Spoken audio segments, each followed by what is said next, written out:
Кыргызстанда социалдык түйүндөр саясий тирештин айдыңына айланды. Саясатчыларды таанытуу же атаандаштарын каралоо үчүн колдонулган жаңы технологиялар эми коомдук ой пикирди, элдин маанайын ар кайсын укка буруу үчүн курал болуп калды. Соц түйүндөрдөгү тараптардын армиясы атайын жалданган жалган ысымдар менен катталган колдонуучулардан, экинчи бөлүгү ар кандай саясий күчтөргө ыктаган активдүү колдонуучулардан турат. Интернетке чыккан күмөндүү кабарлардын так аныктыгын текшерген факт-чек KG сайтынын редактору Болот Темиров шайлоо алдында партиялар саясий кампаниясы үгүт иштерин жүргүзүүгө даярдалган троллдор эми кескин чабуулдарга өткөнүн белгиледи. 2015 жылы шайлоодо колдонулган, 2017 президенттик шайлоодо колдонулган. Андан кийин бул өзүнчө эле бизнес болуп кетти да. Саясатчылар акча төлөйт, бир жерде квартирага студенттерди же башка адамдарды отургузат, алар болсо комментарийдин астында жалган эл пикирин курушат да. Ал кандай, мисалы бир адам 100 аккаунт ачып алып, 100 комментарий жазса, сен посттун алдына кирсең, ай, эл ушундай ойлойт экен да деп ойлойсуң да, негизи бул жалган да, эл андай ойлобойт.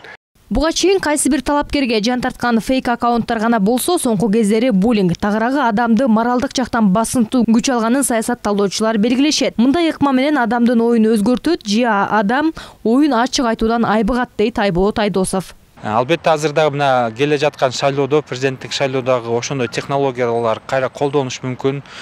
Буга эч ким кепилдик бере албайт, бул колдонула албайт деп. Анткени акыркы шайлоодо интернетте дагы өтө көп ыплас маалыматтар тарап, бирин-бирин жамандатышып, керек болсо бир кандайдыр мындай адамдын сапатына, инсандык кандайдыр касиеттерине тийгенге чейин барып, интернетте ушундай сөздөр колдонулушту. Буга бөгөт коюш керек албетте, анткени адамдын укугудагы бардык талааларда корголуш керек.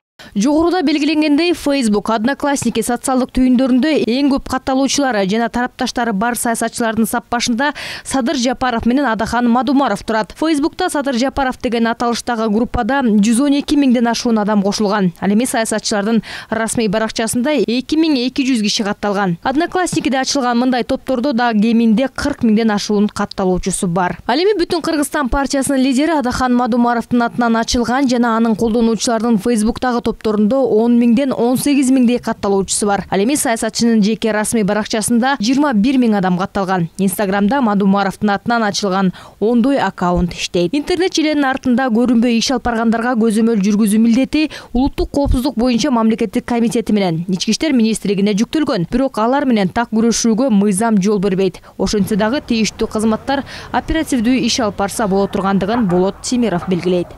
Буллингке баягы оскорбление, унижение чести и достоинства деген берене бар. Ал менен күрөшсө болот. Бирок азыркы учурда бизде IP адрес же болсо мындай техникалык мүмкүнчүлүктөр жок. Бирок эң негизи мүмкүнчүлүк бар, баягы көрүнүш менен күрөшпөй, түп тамыр менен күрөш керек. Бул жөнөкөй эле оперативный иш да, оңой эле оперативный иш менин оюм боюнча. Таап, кайсы жерде отурушат бул фейктер, ким ал жерде жалдап алган, ким акча төлөйт, ошону түп тамыр менен жоготсо, ошондо гана фейктерлер жоголот да. Эл аралык уюмдардын 2019 жылкы баяндамасында 6 миллион калкы бар Кыргызстандан 2,5 миллиону интернетти активдүү колдонору, дээрлик 2 миллиону социалдык түйүндөрдө катталганы, 1 миллиону уюлдук телефондордон интернетке байланганы белгиленген. Чолпон Бейшилен кызы, Калыс Сакибаев, Нью ТВ.